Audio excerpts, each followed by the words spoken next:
Hey everyone, if your Mac keeps connecting to a Wi-Fi network you don't want, like a hotel network or your neighbor's Wi-Fi, here's how you can make your Mac forget it permanently.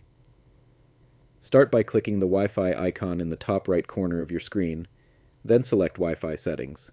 This will open your network settings, where you'll see whether Wi-Fi is turned on, which network you're currently connected to, and a list of other known networks nearby. To remove a saved network, scroll down and click on the Advanced button at the bottom of the page. Now you'll see a list of all Wi-Fi networks your Mac has connected to in the past.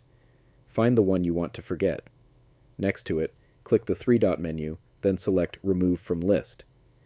A confirmation pop-up will appear. Just click Remove to confirm, and that network will be deleted from your saved list. And that's it. Your Mac will no longer automatically connect to that Wi-Fi network. If you found this video helpful, don't forget to like, subscribe, and stay tuned for more Mac